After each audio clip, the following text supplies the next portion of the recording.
guys, welcome back to the Discipline Life Podcast, the place where we talk all about power differential relationships and domestic discipline. I'm Arya, and this is my husband, Coda. Hello, welcome back, everyone. And on today's podcast, we are going to be talking all about discipline and specifically the spanking aspect of punishments.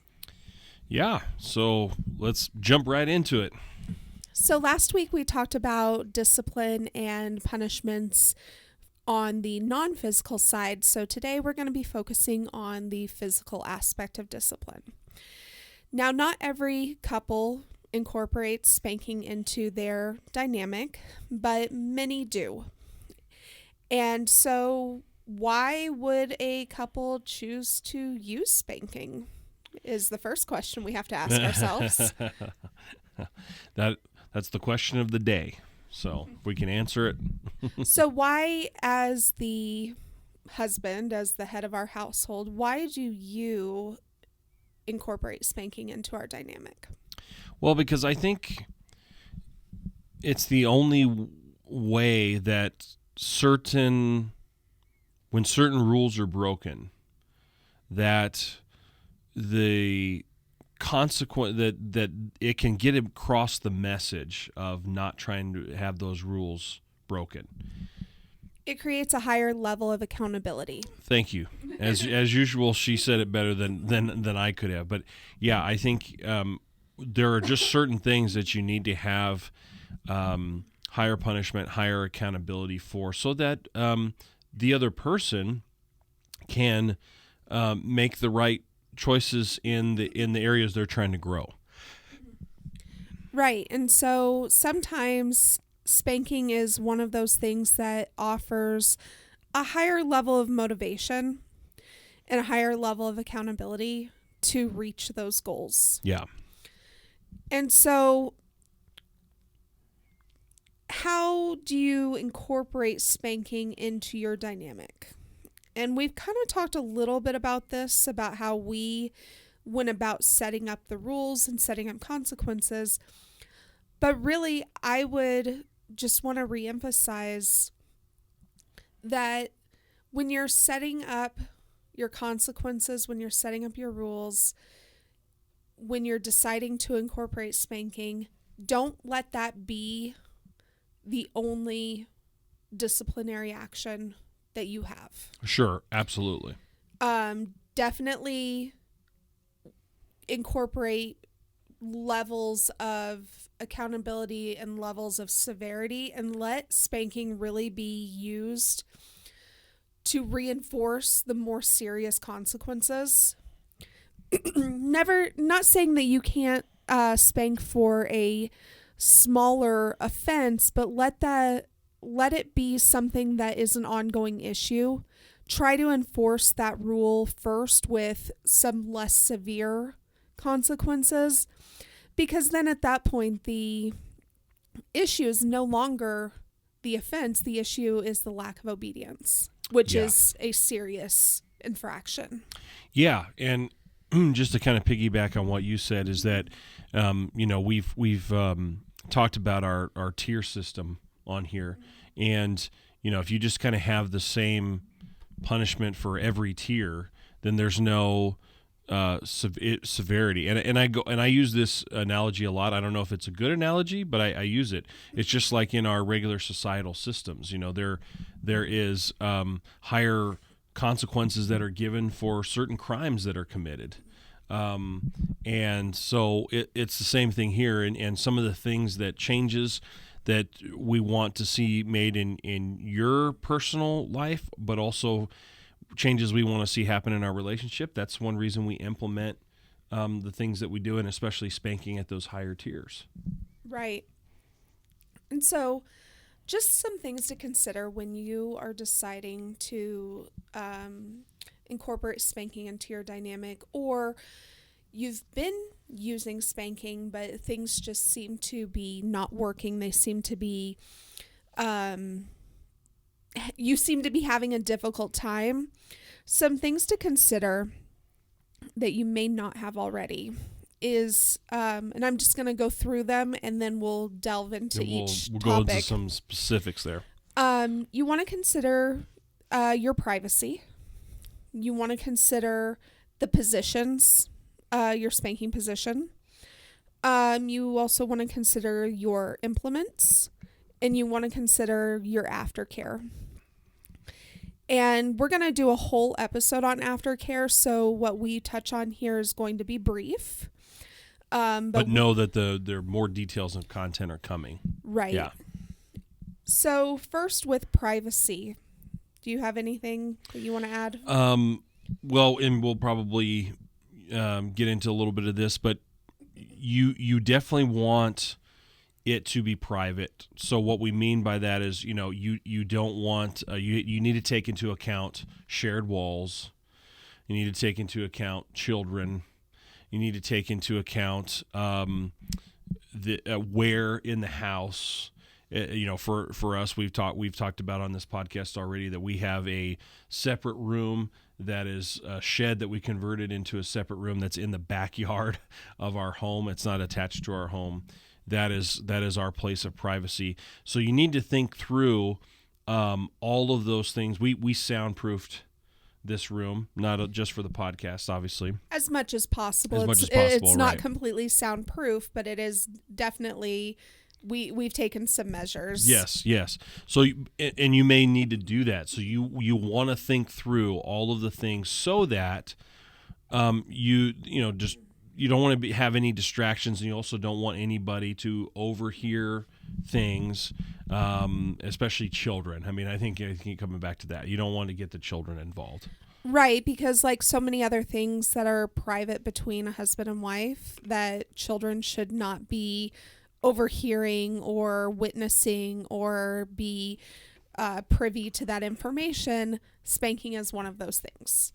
So we take measures to make sure that our children don't walk in on us during intimate moments, and so we definitely want to take measures to make sure that they don't walk in on disciplinary moments. Yeah. So I think everybody needs to think through, again, go through your mind. If you have a room, where is that room in relation to the children's rooms or relation to even the neighbors? I mean, one of the reasons we try to put a sound absorber as much as possible in this room is because we didn't want the neighbors overhearing anything. Right. And as long as our neighbors are not like in their backyard, right, they really shouldn't hear us but if they happen to be in their backyard or they happen to be taking their garbage out, which our garbage is located in our alleyways. And so everyone basically has to walk through their backyard to get to the back fence to take out their garbage. If they happen to be taking out their garbage, they walk right by the fence line where this shed is. Right. So we just wanted to make sure that if anything was heard, it was so ambiguous that they didn't really know what was going on. Exactly. And so I would say, those are things that not many people think through, but you need to try to think through. And if it helps, sit down and make a list.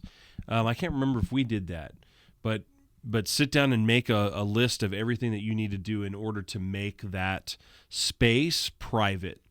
So when you go in to have those punishments, you're focused on what the task at hand. You're not worried about, who's overhearing it or what is going on, and all of those kind of things. Right. Because if you're in an apartment or if you are in a condo or a townhome, somewhere where you have a shared wall with a neighbor. Oh yeah. Shared walls. Yeah. Especially we're in the United States, and I think that this would be true of most developed countries. There are laws against domestic violence, and many neighbors are nosy neighbors, or they're just overly concerned. Yeah. You don't know their history. They may have a history where they grew up in domestic violence, and the noises of discipline can be very triggering, and they might call the police thinking that there's a dangerous situation happening. Yeah. And I know at least in our state, as long as everything's consensual and neither party wants to bring charges, what we do in domestic discipline is not criminal. Correct. Now, if I wanted to bring charges, That's different. then it can be civil. Right. But I still don't want the cops questioning us. Correct. I don't want to have that conversation. No. Really? You don't want to have that conversation? Not particularly. So we just have to be cognizant of our privacy and really do our best. Now, if you don't have a separate space and maybe you're worried about your kids overhearing, maybe, you can't always wait until they're all the way asleep. Correct. Yeah. Or if you have teenagers. Right. That's different because the bedtimes are different, and Right. And so if you're worried about that, then you can do things like turn on a shower, turn on we've done that before. Right. Yep. Turn on an air vent in the bathroom, turn on a TV or a radio, just give some sort of baseline noise to where the noise of discipline kind of gets mixed into all of that other background noise and it's not as obvious. Yep. Or I've even heard of couples that maybe they don't have a detached space like we have. I mean, this is the first house we've lived in, Yeah. I don't know how many different houses. I know how many times we've moved, but a lot of oh gosh, I don't know if we even want to go into that right But there, I mean, we've lived in at least 8 to 10 different houses. Yeah. And this is the first time we've had a detached space. Yeah, yeah. And so we're I very feel lucky to have that. Yeah, I feel very lucky. So I've heard couples that if they don't have the ability to have this detached space, if they have a garage, they'll go into their car in the garage in order to have some privacy. It's an option. In fact, I even know a podcaster who records his podcast in the car. So there is good sound absorber in the car. Right. And so you just have to think about and maybe get creative. If your kids go to school, and most of your neighbors work during the day, and you have the ability to take care of discipline during those hours, that's a great option. If you are able to send your kids to grandma's house or to a family member's house for a few hours, you can take care of discipline during that time. So just get creative. Think about what options you have available to you, but just really focus on keeping the relationship and the dynamic and the discipline between you and your spouse. Because that's exactly where it needs to be. I mean, I know that sounds obvious, but you wouldn't probably maybe believe how many people don't think that. I mean, that sounds like common sense, but really at the end of the day, remember, this is a decision that you've made between you and your spouse, and you don't want a third wheel there, no matter who that is. So just take the time to think it through and say, again, if you don't have a separate room like we do, just think about, okay, what are some of the things we can do? What are the times of the day? What are all the things that we can do in order to keep it private? And you'll thank yourself later for doing that. So once you have figured out where you're going to be holding discipline, you figured out, whether that's your bedroom, a detached space, or whatnot, you really have to think about the spanking position that you're going to put your wife into. And we use a couple, and I like the ones we use because I feel like you really want to consider safety when you're considering spanking position. Absolutely. And so the two that we use are over the knee and bent over furniture, or a bed, or, Yeah. We have a specific piece of furniture that we use. Right. And so, we use those because it's over the knee is helpful because you're able to kind of hold me in position. You're able to support my body. You're also able to notice if I have any shift. So, if I'm getting tired or if I need to shift my body weight in some way, you're able to get that feedback in real time because of the feedback that you're feeling through your own position. Yeah. We also use bent over furniture, bent over a bed. They function the same way. Same way. Because that allows me to have support. Now, one that I forgot to write down that just occurred to me is sometimes a spanking position is for the woman to be on the bed, on her knees, and then either with her shoulders down or with a pillow underneath her. Those are all fine because they offer support so that when you receive the impact of a swat, you have something on the other side of your body to stabilize you. Mm-hmm. And so those would be the ones that we would suggest just because they're the safest, they're the easiest to use. Ones that, kind of use with caution or consider is standing. Yep. Have we used standing? No. I don't think we have. No. No, not in a disciplined capacity. No, I don't think so. Because when you take the impact of a swat, you can lose your balance in a standing position. Even if you, try to widen your stance in order to maintain balance, it can be very difficult. Yeah. Also, if the swat is particularly painful, which in most discipline situations they are. They are. It can be very hard to maintain balance when you're also trying to accept the punishment? Yeah, well, accept the pain. The pain. There we go. I wasn't sure if that's and where process exactly the where you're pain, going. right? Yeah. And then holding on to a chair. So you would be feet on the floor, bent over with your hands braced onto like the seat of a chair. Right. Again, it's just a matter of that one's better than standing in my opinion, but it's just a matter of you don't have anything to brace, like to help stabilize your body during the impact. So just use with caution if that's your only option. Just be aware of the risks with that one. Now, positions that I personally do not suggest for discipline purposes, mostly because they are highly fetishized, and they, in my opinion, don't offer the right mindset for discipline. For discipline, right. Are spanking in the diaper position, which have you ever heard of that? Yes. Okay, I've shown you that. You've shown me that before, yeah. I personally don't think that this is a good position for punishment just because it is highly fetishized. And it can be a difficult position to maintain, and really you want the thought process, you want the focus to be on the discipline, not the maintaining of position. Right.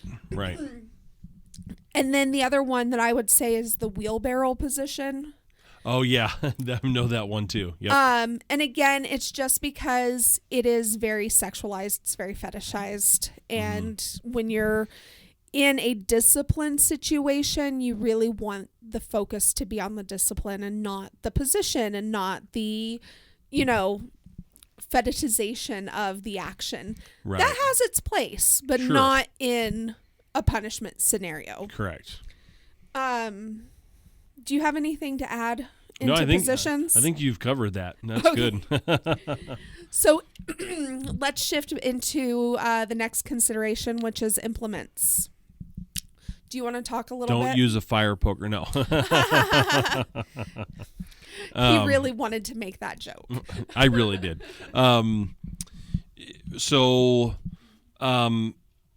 We have spent a lot of time, and by the way, feel free to jump in here as you want as we're going along. We spent a lot of time trying to find the right implements and figure out what works for us. We started out like what did we go? Walmart or Target or I was like, sure, there Walmart at the time. There are a lot of people that use implements that are not specifically made for spanking that you can find at big box stores like a Walmart or a Target, or even something like a Ross or a Home Goods TJ Maxx situation. There's a lot of things that you can find for very inexpensive. Because I'm trying to remember, did we have a brush? Yeah, it was a bamboo bath brush. That's what it was. Yes, that's what it was. And I think at the time it was like $8 or $10. Yeah. So you can find things that work for spanking that are not produced for for spanking. And you can find them at those big box stores, so that it's very inexpensive. It's very accessible.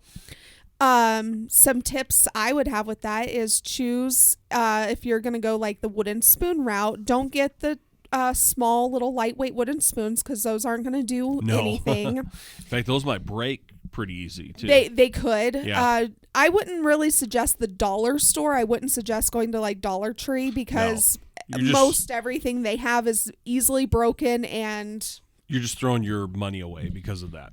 Right. But you can find some good options at Walmart. In fact, I'm going to put a poll up either on Instagram or on the Patreon. Actually, I'll put a poll up on both. I was going to say do both. Let the people vote. And if you guys want to hear a whole episode on implements that you can find at Walmart, we will make a little bit of a budget. And I said you're going to put Ross on there. I was about to say, why don't we'll the poll will be I like to tease her about Ross because she likes to go there. There's one by our house. We'll put a poll up of where you guys want us to go, or we can go to a few different places. Pick out some implements that are just easily accessible to the masses, right? Things like bath brush, hairbrush, and so we'll do that, and that'll be a fun episode to do.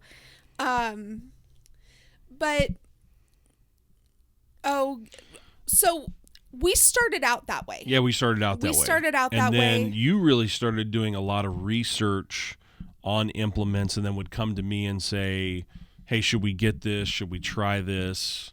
Because the bath brush broke. Yes, it broke.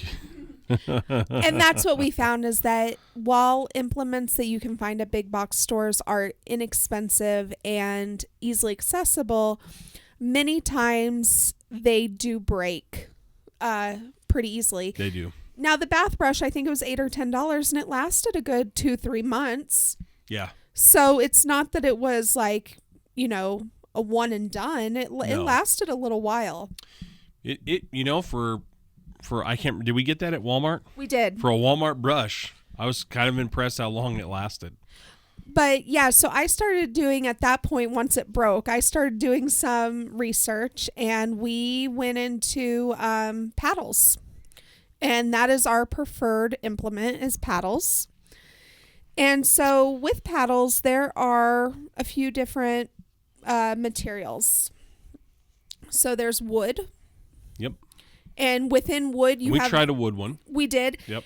Now, within wood, there is a huge variety, and I would say we did not want to spend a ton of money. No. And so we ended up getting like a lightweight oak wood paddle. Those of you who are wood experts that may be listening on here, love to get your take on the woods, honestly.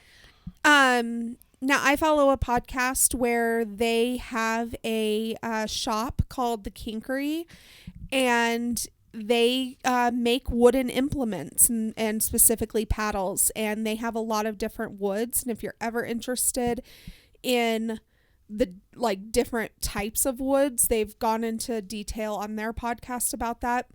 So I do know enough to know that if we really wanted a wood implement, we could probably find something higher quality, a little more dense, that would maybe work better. But that lightweight wood paddle, it was okay, but it required a lot of effort on your part. Yeah, it sure did. Yeah. And so from there, we also went into a metal paddle. Yep, we tried the metal. Yep. And we went with a stainless steel paddle. And so it was a little over a pound. And so it ended up being more of a workout than...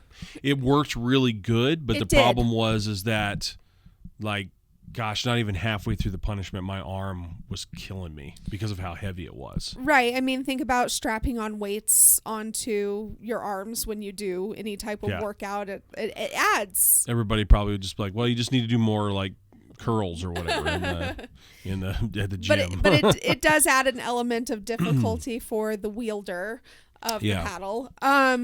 But there's also leather paddles, and we have a few leather paddles. We haven't used those in a disciplinary capacity. No, because those don't seem to be for us to work as what we want. So we have the acrylic. Oh yeah, so yeah. There's also synthetic paddles, and that can be anything from acrylic to Lexan to like a fiberglass. I almost forgot about that one. Mm-hmm. But yeah, the acrylic one we found does the punishment well. My arm doesn't tire. It's lightweight. It's lightweight. Right? It's lightweight. It's very stingy. And is that a technical term? Yes, stingy. It is actually. Stingy is it really? Yeah, stingy versus thuddy. That's really what you want to consider. Oh, I did not know that. Okay. Most people, most women, can handle a thuddy sensation a lot better than a stingy sensation. So when you're thinking about punishment, you want to think about what's the less optimal sensation. That's going to be safe. So yeah, the acrylic paddle is stingy, and it's not easy to take, but it doesn't create damage on the skin. It doesn't threaten to break the skin. Right. For like a normal use. Anything can create damage on the skin if you try hard enough. And I think that's what we settled on being the best for us. And even so, we use the same paddle for punishments and maintenance. And we've talked about getting a different paddle specifically for punishment. Yep. And if we do, it will be another acrylic paddle. Mm-hmm. Mm-hmm. But beyond paddles, there's also canes. A lot of couples use canes. Now only for karate. Now we only use paddles. So anything that we talk about different implements from here on out is going to be anecdotal. It's going to be things that I found on the internet. And you'll just have to try it and see if it works for you.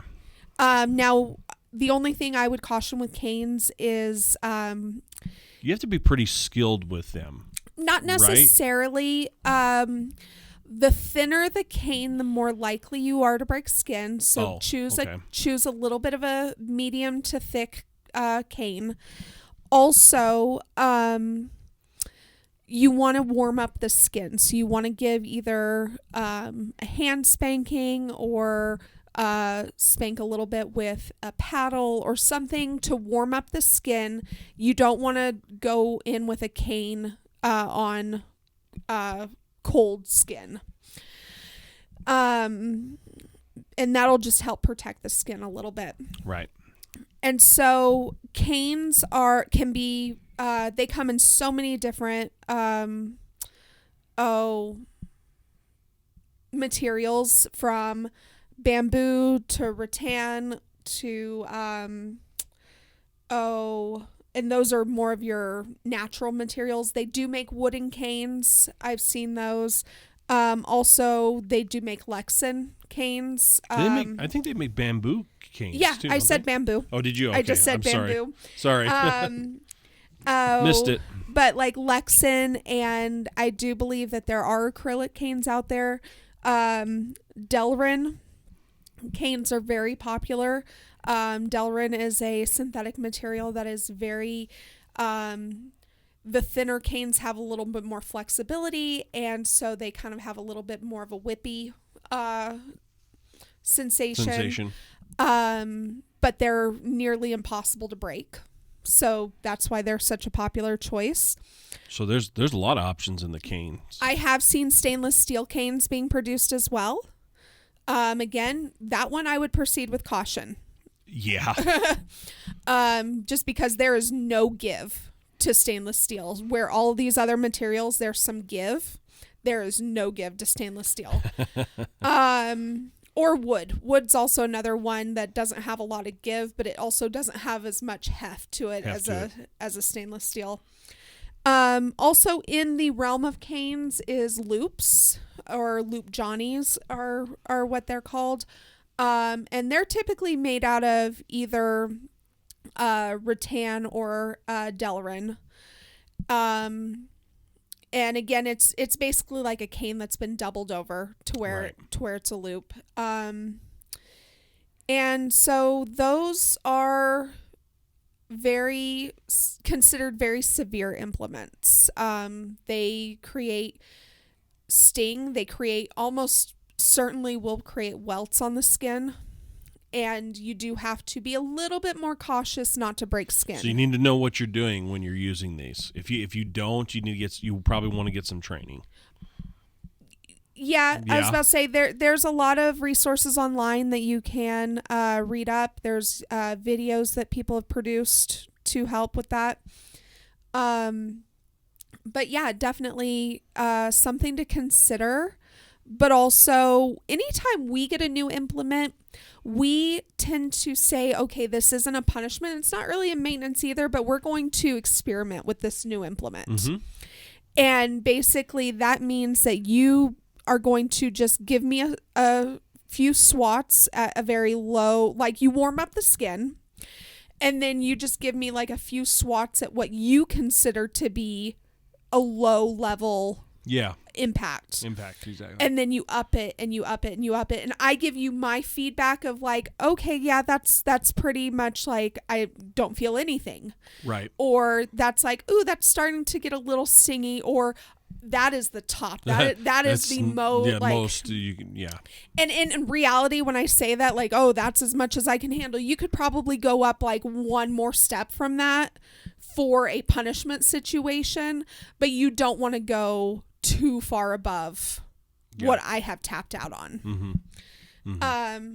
And so that would be that. And then are we going into aftercare? No, I was going to say, because we've talked about paddles and canes, but there's also straps. Oh yeah, sorry. And almost jumped over a whole nother category. And so, and belts I would consider to be in this category as well, because what is a strap other than just a belt that with a handle?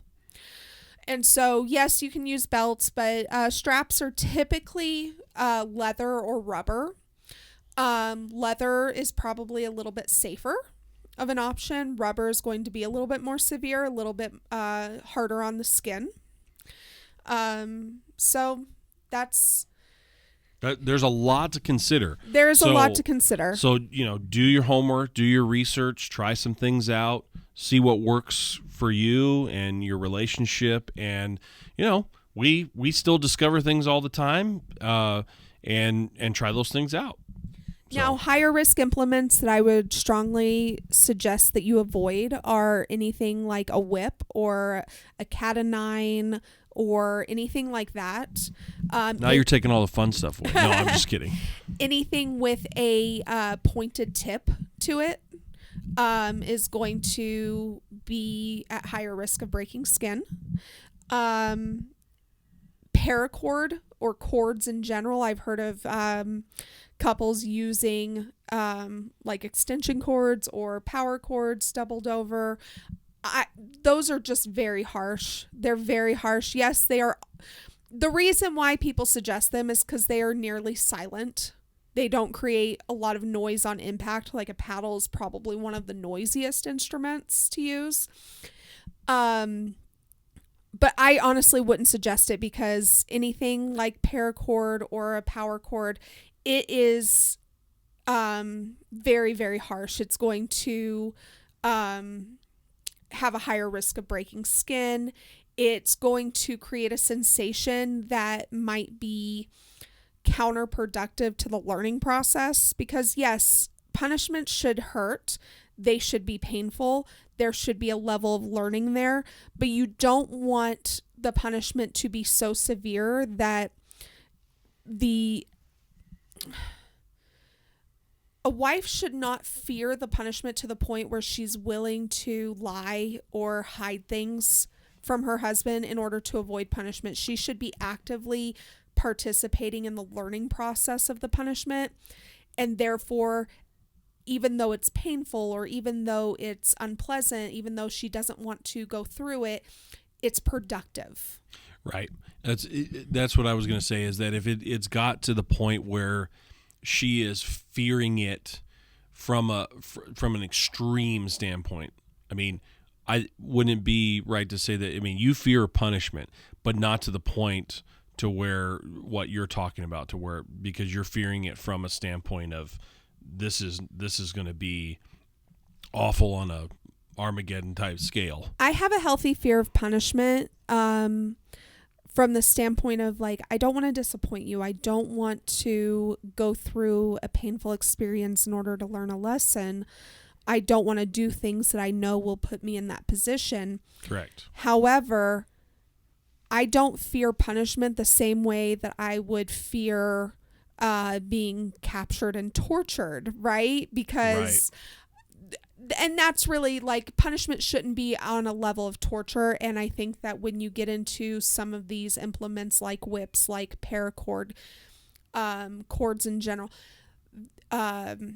those get to the level of maybe creating those stress hormones that feel like a torture experience. Right. And so just really proceed with caution. And I honestly would just strongly suggest staying away from those within a domestic discipline situation. Again, we're not going to tell you how to conduct your relationship. And if there's plenty of people that like going to those extremes for, pleasure. And I'm not going to get into all of that because that's not what this podcast is about. But again, you have to be risk aware and you have to understand what the risks are so that you can make a decision that aligns with your beliefs and your values as a couple. Exactly. All right. Now we can get into that was a lot of information, Aftercare. but I think it was good. So Aftercare, we're just going to touch on briefly. Do you want to go into Aftercare a little bit? Yeah, I mean, we're going to do a podcast where it's more detail. So stop me if you think I'm giving too many details away, because let me ask you a question real quick. Do you consider the corner time after the spanking to be Aftercare?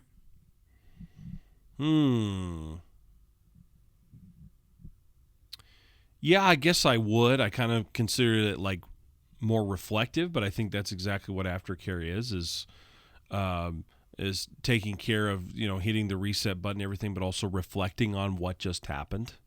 Mm-hmm. So yeah, I guess I would. Because I think that we have discovered that corner time after the punishment is necessary to be productive. For the punishment to be productive. And so, yeah, I would also consider that part of the Aftercare. Yeah, I would. So, but after the corner time's over, do you want to kind of then, go into... Well, and then I just try to embrace you and let you know that everything is okay.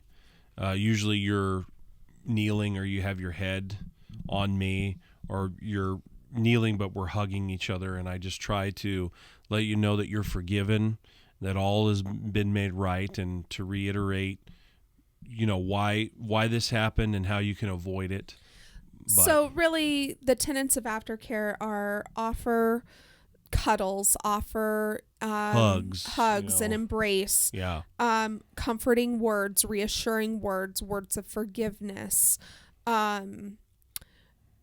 Aftercare is when kind of the stern, stoic, dominant husband needs to kind of be put back on the shelf, and the reassuring, warm, comforting, encouraging husband needs to come out. And this is the time to be very emotionally understanding and very gentle and kind. Yeah, and understand that your wife just went through a situation that, was very difficult for her. And yes, she put herself in that position with her behavior, but that doesn't mean that she's just okay. Now we're in the place of forgiveness. Right. And that's why you need to be very, very gentle and kind and tender and loving. And just offer that reconnection, both physically and emotionally reconnect. Also, it's a good idea to, offer to put some lotion or ointment onto her, freshly spanked skin, just to kind of soothe that. And again, give her that assurance that all is made right. Everything is good. Water is a good idea. Mm-hmm. For both of you. Just to be able to kind of rehydrate and have that. And maybe some time alone. Now, this is very dependent on the person.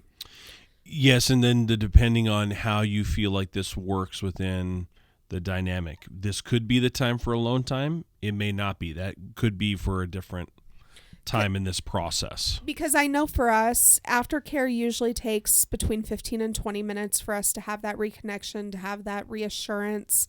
And then sometimes I want, 5 to 10, 15 minutes just to myself, just to kind of reflect and calm down and breathe and be able to reemerge better. Yeah, right.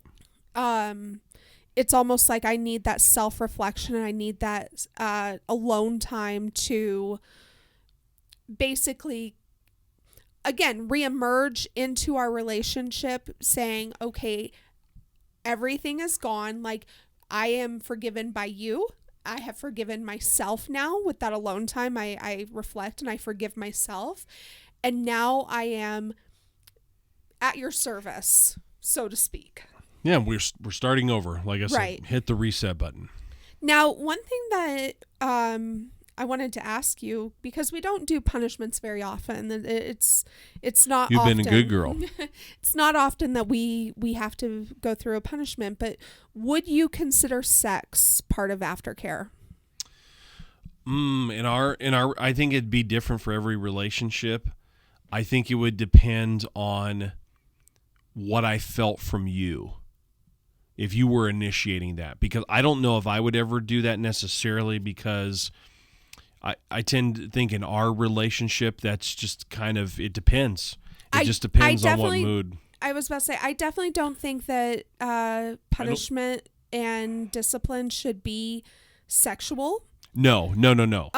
But I do think that sex, depending on the situation, can be a very powerful tool of reconnection. Yeah, I just think it depends on, you're just going to have to use your best judgment to see. And if you've been in a relationship as long as, we have together, been married and everything, you can read that with the other person to find out. And so I think it would just depend, reading your emotions, how I felt, if that was something that we should initiate, or no, this is not exactly the right time to be doing that. And so that, again, you just have to kind of gauge that, but it can be a powerful tool of reconnection.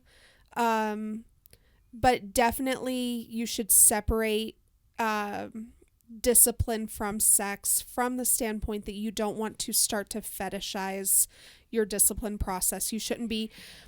Your wife shouldn't be acting out in order to get that connection from you. Correct. You shouldn't be looking for reasons to punish her because you like that interaction. Oh, you're not supposed to do that? No, I'm just kidding. No, definitely. That is definitely not how you want to use that. Now, if you want to use erotic spanking in your fun time together, then that is completely up to you as a couple. But that is completely different than discipline and should be completely separate. Yeah. And I would only suggest sex as aftercare if that is something that you both are desiring, that level of deep connection after punishment. Yeah. but not as a result of the punishment itself. Correct. Anyway, I think that kind of sums that up. Yeah, then this was really good. I hope everybody kind of enjoyed that. This was part 1 of what we're talking about. Well, and I was going to say, this sums up what our thoughts on spanking, but we are going to be going into detail about our own punishment sessions and how we conduct those. But that is going to be over on Patreon exclusively. Yeah, so part 2 is a Patreon exclusive. So if you want to hear part 2, head over to Patreon, and that's where you'll be able to hear it. I was about to say, members at the $5 a month and up levels will be able to hear this exclusive, as well as get exclusive articles and photos and all of that. So for those of you on YouTube, we'll see you in the next podcast. For those of you that are on Patreon, we're going to go ahead and we'll see you in part 2.